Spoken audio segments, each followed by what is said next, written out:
Imagine yourself in the room of a group of 10 and only one of you will survive. This displays the mortality rate of Ebola virus disease when it first came to be 90% in 1976. Ebola is a hemorrhagic fever disease that was a deadly force that resulted in a tragic epidemic. In today's discussion, we will first discuss what Ebola is and how it originated. Next, we will discuss how it spreads and the symptoms of the virus disease. And then we will discuss treatment, prevention, and where the virus disease stands today. As someone who loves biology and science, I'm familiar with virus diseases and how one can mutate and spread. I also find Ebola to be the most interesting. What exactly is Ebola?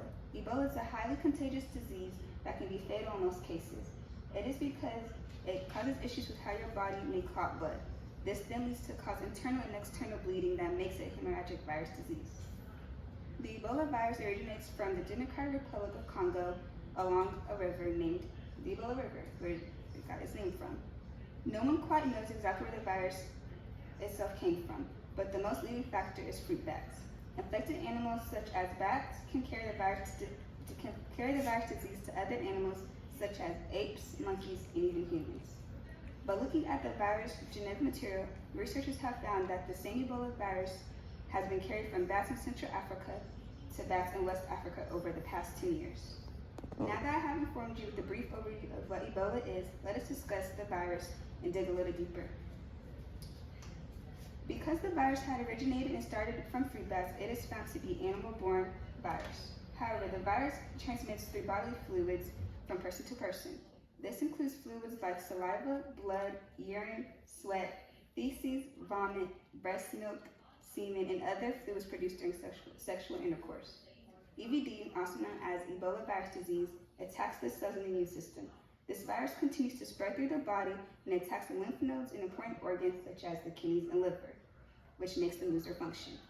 Even though this may sound very fatal, this is not the leading factor for death of having the virus. Instead, it is how it attacks the immune system. The buildup of dead cells on top of each other triggers the immune system to have an overload that then leads to what is known as explosion, or better, as cytokine storm, that damages blood vessels, resulting in external and internal bleeding. Symptoms of this disease include elevated temperature, sore throat, aching, vomiting, rashes, and diarrhea.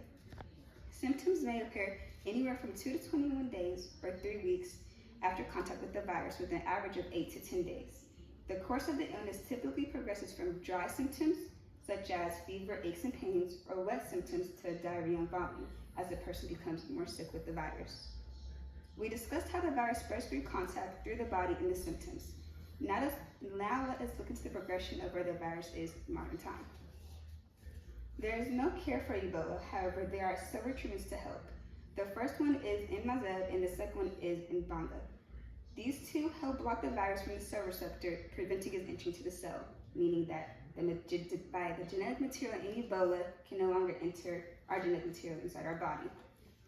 The most effective way to prevent Ebola is to get the vaccine and avoid traveling. Healthcare workers can prevent infection by wearing masks, gloves, goggles, whenever they come into contact with people who may have Ebola. Compared to the outbreak Ebola in the 1900s, Ebola has significantly decreased in the number of cases today. On March 29, 2016, it was declared to no longer be an emergency or an epidemic to Africa.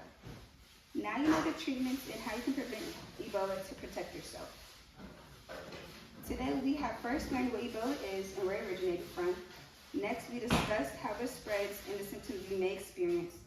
And finally, we discussed treatment and proper ways to protect yourself from it. Human health has been threatened by the Ebola virus since its discovery in 1976 due to its dangerous, highly lethal, and infectious behavior.